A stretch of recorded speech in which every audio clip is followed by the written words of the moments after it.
What's going on, everybody? My name is GiraffeAnatomy, and this is another Smite Quick God Guide.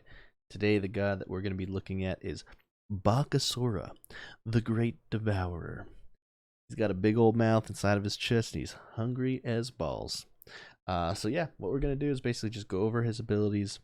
What I'll do is I'll get into jungle practice, and we will start from there. And we'll go over his abilities, the way to play him, kind of what his abilities do, how they can synergize with each other. So hopefully, by the end of this video, you're able to take him into an arena, joust, conquest, slash game, anything you really want to do. And yeah, be able to use him effectively and start practicing his kit. So Bakasura is categorized as an assassin in Smite, which means he is a short-range physical damage dealer. He is mainly played in the jungle role, but he can flex to solo sometimes, depending on the meta. So what we'll do is we will go over his passive first, and then we will level him up and get into all of his abilities. And then maybe later we'll talk about what to build on him, because depending on his abilities, the way you build him, there's a couple different builds you can normally go, but he normally likes attack, speed, and power, right? He is definitely like one of those auto attackers, kind of like Arachne.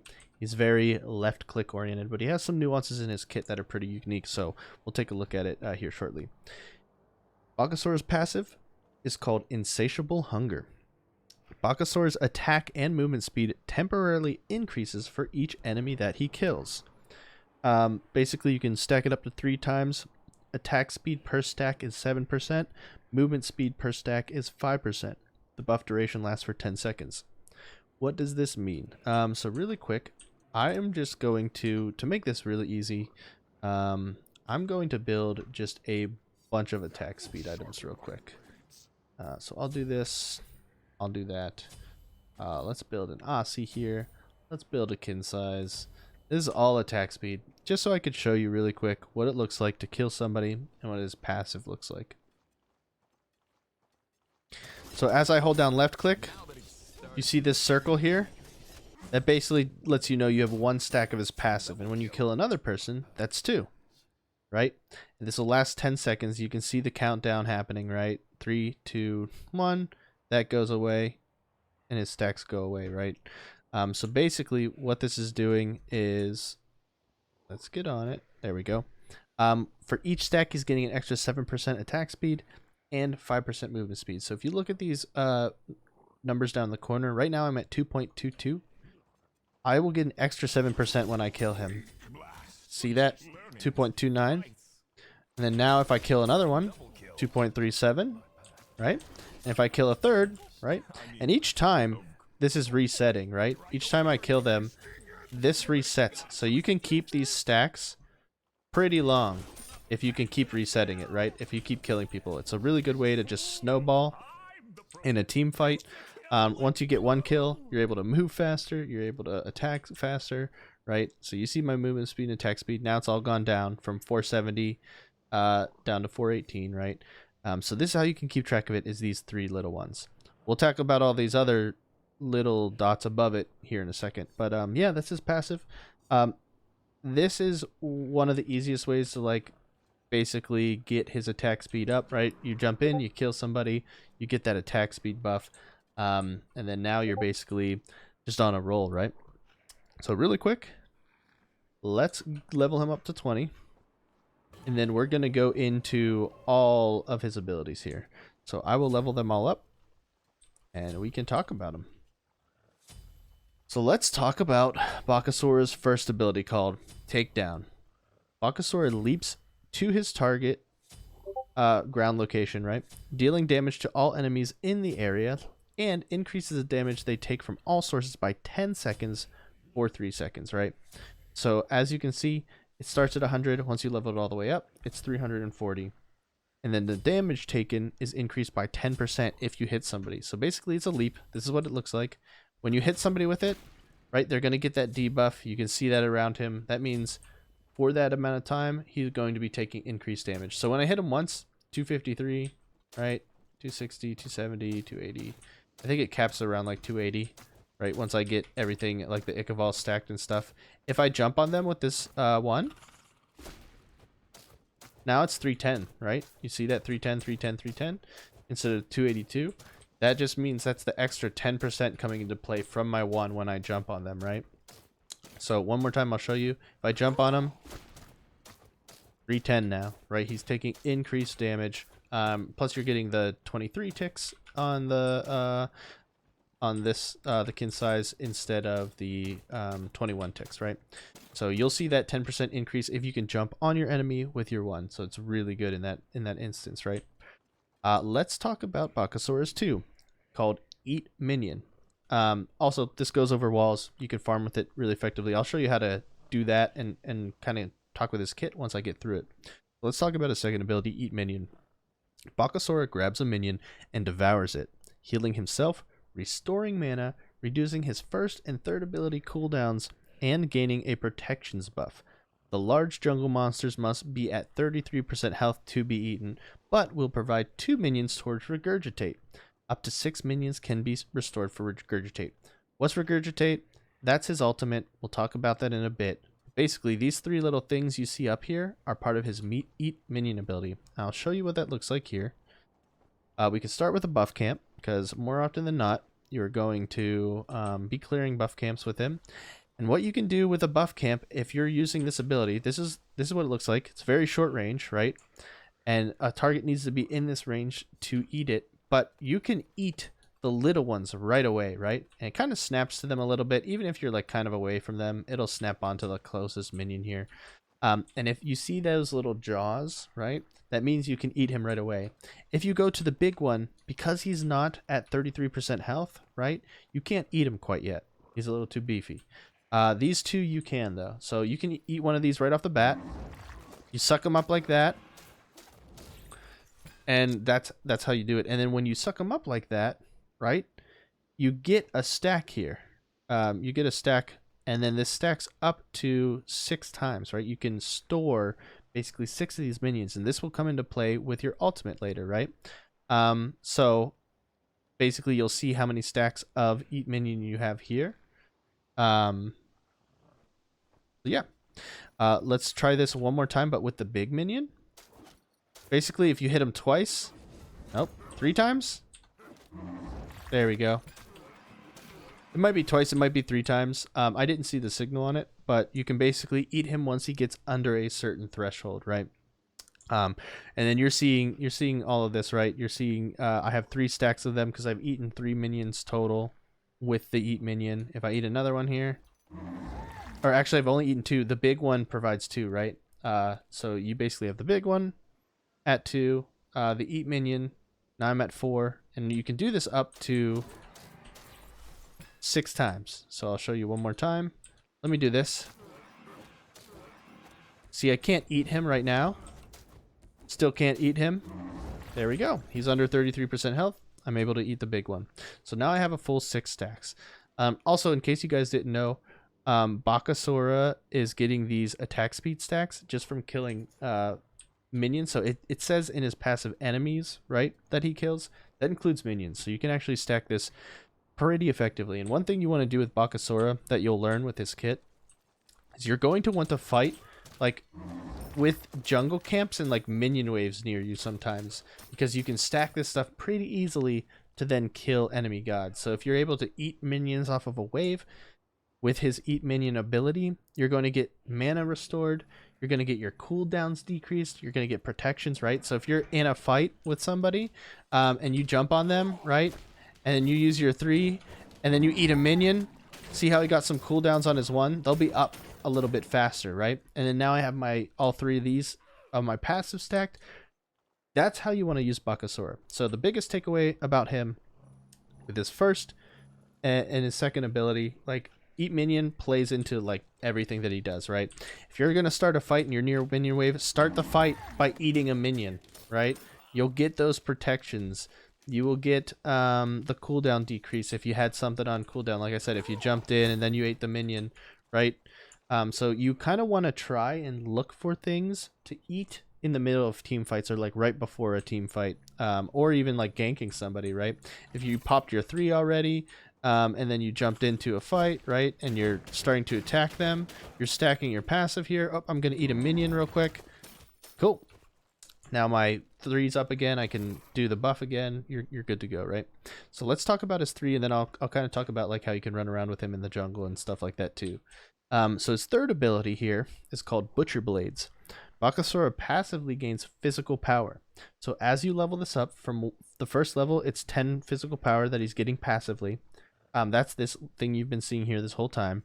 And then when you level it all the way up 5 times, it goes to 30 passive physical power. So he's already getting an extra physical power. And when activated, so this is passive. Even just doing nothing, I'm getting that passive power on him.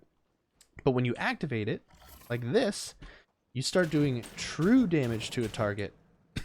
So true damage, when it's fully leveled, is 70.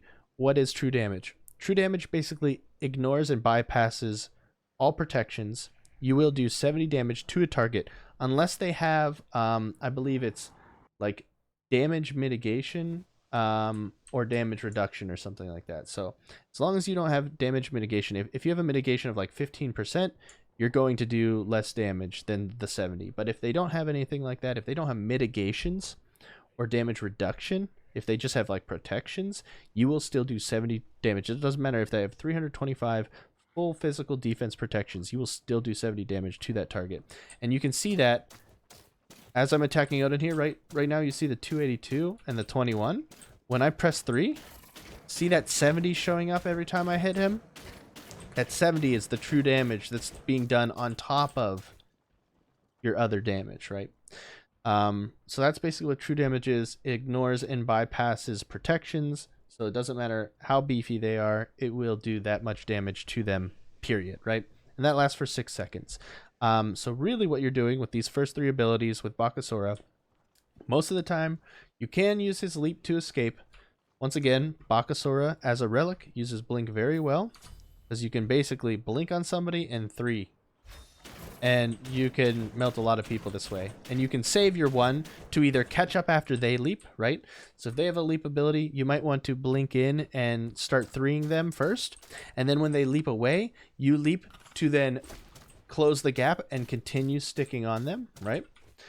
So you can do something like that. And then you can also get that extra 10% as they're leaping away. Or you can engage with your leap. Some people engage it because they take the extra damage increase, right? It's just so good to start the fight off with them taking an extra 10%. So you'll leap, press your 3, and you're just chunking away at these people. And they're taking an extra 10% damage, and you're doing the true damage to them, right? You're just doing so much damage to these guys just with like a 1 and a 3. And you're holding left click the whole time. That's basically what you do. Let's talk a little bit about eat minions and stuff. So if you're in the middle of a fight, like I said before, you can start a fight by coming into a lane, and if you can kill a minion or 2 and eat a minion right as you start engaging on an enemy god, now you have your full stacks of passive, you have your 3 up, you know, you're able to like have everything stacked, and you're able to just like really melt through people with that. So try and look for either minions in lane to eat in the middle of a fight. When you eat it, you heal up too. So you actually heal, you restore mana. So let me see if I could show you.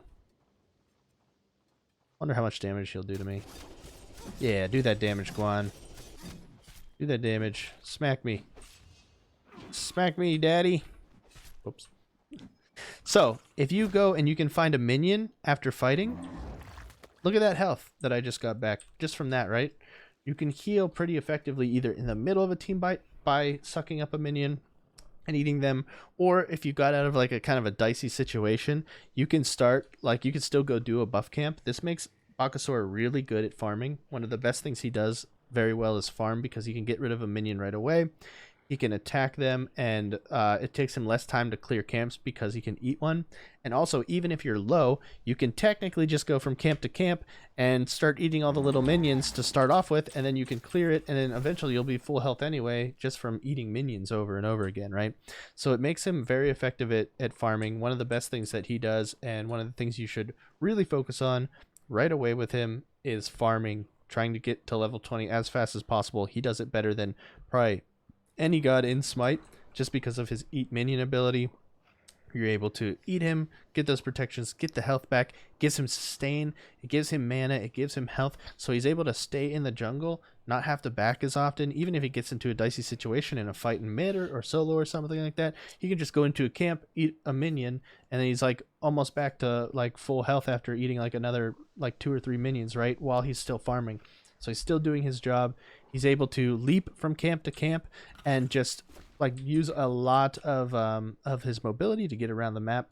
And obviously anytime you eat a minion or whatever, you're getting these stacks and you're killing things, so you're able to traverse the jungle super fast, get a lot of attack speed on him.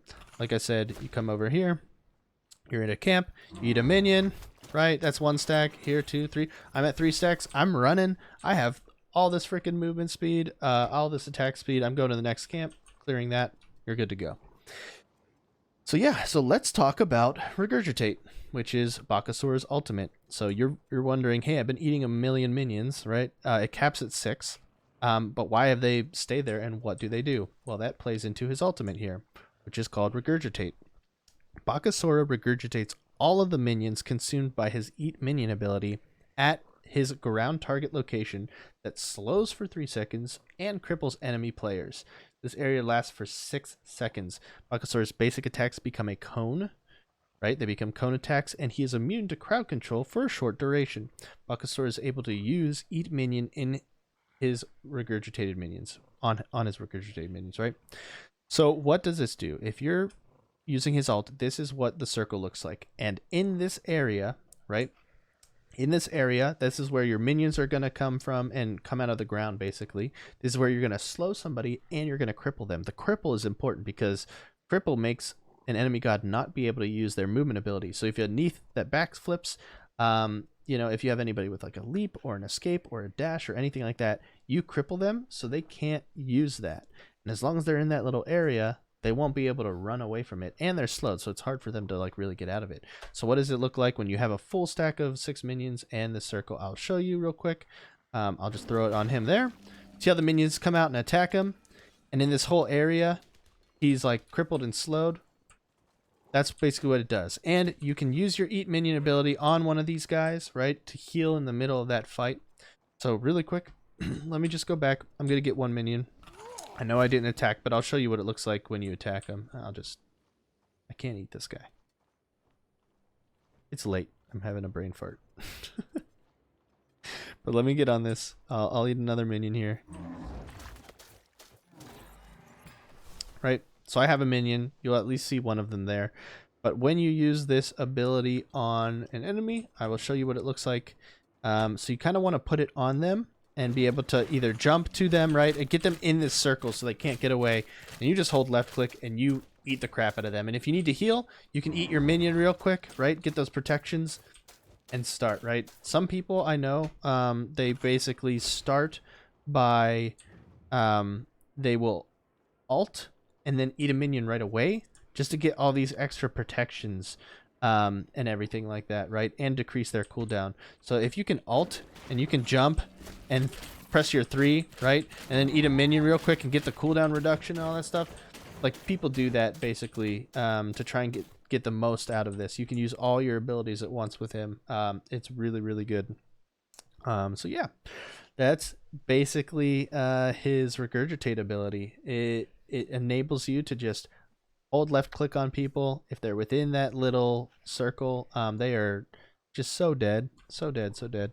I'll show you one more time. You can still use it without minions. It's better with minions because sometimes they can body block. As you saw when I had a full 6 minions, they're attacking him and like body blocking him. It's hard for them to kind of like get out of those areas. So it's like super helpful. But basically you can do this. Just shred through people, right? So yeah.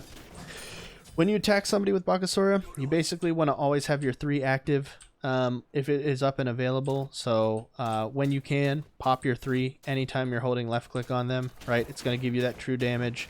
Like I said before, you can save your 1 to chase them if you need to get away, or to engage and get that extra 10% damage right away. And yeah, and use your Eat Minion ability as much and as often as possible, and don't be afraid to do it in the middle of team fights. It'll kind of turn the tide sometimes when you can heal up right away and get some extra protections. You can turn a fight on some enemy gods. So really quick, let's just talk about some builds. Normally with Bakasura, for starter items, you want to get a jungling item. And normally, like, the Eye of the Jungle is better on him just because he builds attack speed based, right? So let me get in here. You'll build an Eye of the Jungle on him. I don't see him with things like Gilded Arrow or Leather Cow as much. You technically could do it if you're going to build like a crit Bakasura build, just because he has enough sustain. Most of these items are used to sustain in the jungle. The thing with Bakasura is he can still sustain because of his Eat Minion ability. So he'll get health and mana back if you're constantly eating minions from the camps. So he doesn't really need the passives like most other junglers do, where, hey, if I kill a jungle monster, I get 10% of, the monster health. Like, you restore 10% of the monster's health and 25 mana, right? That's helps jungle sustain when you're getting things like Bumba's Dagger and Eye of the Jungle. The reason you get Eye of the Jungle is more for like the attack speed and the stats. So you can do something like, you can either do like even do a Death's Toll and a Gilded Arrow. Like, I've seen people build Death's Toll on him, and basically what they'll do is they'll build Death's Toll and upgrade to Death's Temper later on. So you're getting those extra basic attack stats on top of it, and this is a banger on him. If you're getting like the 30% attack speed, plus when an enemy dies, you get 1 stack of Temper that provides 3.5 increased basic attack damage for 10 seconds. This can stack up 10 times, right? This is really good on him. Or if you're going a crit build, getting something like a Gilded Arrow and then the Ornate is really good. If you just put 2 crit items on him and still build attack speed, it's really good. Some other things, like, you can build him all kinds of ways. I see a lot of Executioners, Kins, like penetration stuff on him. Some people like Hasten Katana on him because it allows him to stick to enemies like very, very easy. I think if you position correctly, you shouldn't have too much trouble. You can kind of forego it if you want. But another item that he uses, as you can see with these items, and this Death's Toll isn't even upgraded to include 30% attack speed. You're already at 2.5%. So you can get something like a Silver Branch Bow for penetration with Bakasura and be able to stack it. He's like one of the assassins that can do this because he gets all of these like attack speed buffs and things like that. So I'll show you real quick kind of what that looks like. When you eat a minion, right? When you start attacking them and you start stacking your passive here, you're stacking Silver Branch Bow. So you're really able to just utilize this, and especially if you have like something like Iqbal and stuff like that increases like your power and stuff. And you're able to really stack something like Silver Branch Bow, and then when you upgrade Death's Toll and you get that full 30%, you have 15 stacks on like something like a Silver Branch. It gives you penetration, right? If you're not going to go Silver Branch, I highly recommend doing Serrated Edge at some point. A lot of the times you have these abilities down in a team fight, so you're able to get that 20% and get the stacks of Cruelty on it. It's giving you movement speed. Bakasura likes movement speed, just to be able to run things down, farm in the jungle, that sort of stuff. So you can get something like a Serrated Edge and be good with him on that. I will see something like, here, let's do this. Some other really good items on him. I don't really see Asi built on him as much, right? You don't really use that to heal. If you were going to go an actual build, if you're going like a traditional jungle build, get something like Eye of the Jungle, eventually upgrade to like something like Protector, or even this if you want to do like objectives really fast with him, Seer of the Jungle. But either of these will be fine. You'll get the attack speed. If you want to do something like the Death's Toll, Death's Temper thing, you can start with this. You can even get something like a Golden Blade if you want to farm even faster. Bakasura doesn't need it as much because he has the Eat Minion ability, but you can utilize this. Or some people like going the Hasten Katana, right? I see people build an Atalanta's and a Wind Demon on him as well. This will give you attack speed plus crit, right? For these types of items, right? So you can basically utilize these effectively. This gives him a little bit of like life steal, like a 10% here. This is starting to get into penetration, and then they'll pair something like this with the Silver Branch, and then your last item can be something like a kin size, right? And then even just with this, as you jump on the people and you eat them and all that stuff, right? And you stack this, you're just starting, once you stack your passive, you're just starting to get into like overcapping on the 2.5, right? And building up Silver Branch Bow. And then when you crit with Wind Demon, you're getting that extra, right? When I crit now, I'm at 2.42. So you're getting that extra passive from Wind Demon that'll eventually play into it. And then when you upgrade here, when you upgrade the Death's Temper, you already have a passive of 5 stacks on here. But you'll see as I start like munching the crap out of people and killing them and getting these stacks on Death's Temper, I'm at like 21 stacks on Silver Branch Bow. So you basically have 30% pen with all of this. You're able to stick with them. You know, you have kin size. There's like all these things that are kind of coming into play with like builds like this. So really you just want to build attack speed on him. You want to try and utilize like his passive as much as you can. You don't have to like build Silver Branch Bow and overcap. Just make sure like you're paying attention. If you're not building something like Silver Branch, like I said before, get something like Serrated Edge instead, because it's basically going to help you get that 20% pen plus something like this. But yeah, you'll do a lot of damage with like this semi-crit build that you have here, or with any of these items. Some people will build a little bit less attack speed. They'll build something like the Executioners, and then like a Blood Forge on him and stuff as well. So any of these items would be good. So yeah, I hope you guys enjoyed this video. If you haven't already, check out our Discord server called the Smite Dojo in the link below. And then we basically run a bunch of training sessions. We play with new players all the time. Feel free to come and join. And also like and subscribe to the video. I'm going to be coming out with a god guide for every single god in Smite. Still on the Bs. Eventually we'll get to the Zs. Thank you very much, everybody. And I will talk to you later.